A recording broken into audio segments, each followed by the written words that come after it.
بات یہاں سے شروع ہوئی کہ قسطوں کے کاروبار سے. ابھی کچھ دن پہلے تنظیم اسلامی کے کچھ لوگ آئے میرے پاس. تنظیم اسلامی بہت اچھا کام کر رہی ہے درس قرآن. میں نے بتایا دنیا میں کوئی بھی تنظیم ایسی نہیں ہے جو 100% صحیح ہو. تو میرے اس بیان کا یہ مطلب نہ لے لیں کہ میں تنظیم اسلامی کے خلاف ہوں. ایک عالم نے مجھے بتایا جو تنظیم اسلامی میں تھے کہ تنظیم اسلامی کچھ مثبت ایکٹیویٹیز ہوتی ہیں ان کی کہ بھائی اب ملک میں بے حیائی کے خلاف جو ہے نا وہ ایک کمپین چلائیں. تو اسی طرح انہوں نے کمپین چلائی سود کے خلاف. سود کے خلاف کمپین چلائی. آپ نے دیکھا ہوگا جگہ جگہ پوسٹر لگے ہوئے تھے. بہت اچھی کمپین تھی وہ. میں بھی خوش ہوتا تھا یار ماشاءاللہ یہ لوگ بہت اچھا کام کر رہے ہیں. تو مجھے اندر ہی کے بعض لوگوں نے بتایا کہ اس کمپین میں انہوں نے ساتھ ساتھ اسلامک بینکنگ کی مخالفت بھی شروع کر دی اور قسطوں کے کاروبار کی بھی, کہ یہ بھی وہی ہے, کوئی فرق نہیں ہے. اور اس سے کیا ہوا کہ لوگ علماء سے بدگمان ہونا شروع ہو گئے. کیونکہ علماء کیا کہتے ہیں قسطوں کا کاروبار کیا ہے. اب کیش پہ کوئی چیز ہمیشہ سستی ہوتی ہے اور قسطوں پہ مہنگی. تو وہ کہتے ہیں دیکھو ادھار پہ نفع اٹھا رہے ہیں تو یہ کیا ہو گیا, سود ہو گیا.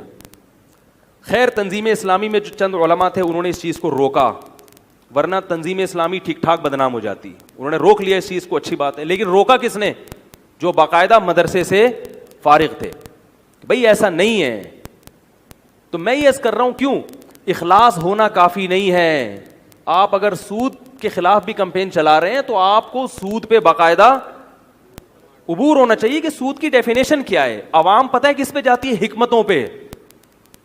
عوام کہتی ہے دیکھنے میں چونکہ ایک جیسے لگ رہے ہیں, کیونکہ سود کا مقصد جو ہے یعنی سود میں جو خرابیاں ہیں وہی قسطوں کے کاروبار میں خرابیاں پائی جا رہی ہیں. بھائی وہ بھی ادھار پہ نفع اور یہ بھی ادھار پہ نفع. تو یہ کام علماء کا ہے کہ وہ خرابیاں یہاں ہیں یا نہیں ہیں. بعض کہتے ہیں انہوں نے ہیلے اختیار کیے ہیں. تو یہ علماء جانتے ہیں کہ کون سا ہیلا جائز ہے اور کون سا ہیلا. عوام کے پاس یہ حیرت کی بات ہے کوئی ڈاکٹروں کے کام میں ٹانگ نہیں اڑاتا, حکیموں کی فیلڈ میں کوئی ٹانگ نہیں اڑاتا, انجینئر کے کام میں کوئی ٹانگ. اب یہ جو انجینئر یہ بنا رہے ہیں نا گرین بس کے لیے پل بن رہا ہے, کبھی دیکھا کسی فنٹر کو جا کے بول رہا ہوں میرے حساب سے یہ پلر یہاں نہیں یہاں آنا چاہیے قرآن حدیث کی روشنی میں؟ وہ بولے گا جا بھائی اپنا کام کرے یار. کوئی بھی نہیں سنے گا. سعودی عرب میں بھی نہیں سنتا کوئی. جو کہتے ہیں نا سعودی عرب جو ہے نا بالکل قرآن حدیث پر عمل کرتے ہیں, وہاں بھی مفتی کا فتویٰ مانا جائے گا.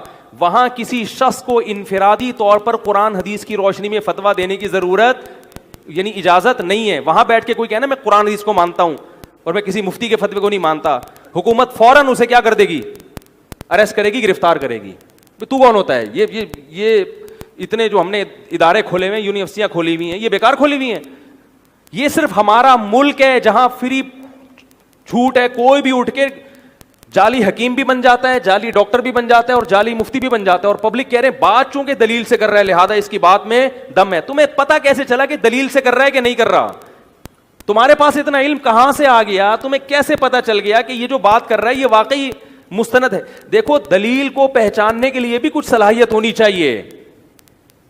آپ کو پتا ہو نا کہ دلیل کی. قسطوں کا کاروبار سود وود نہیں ہے.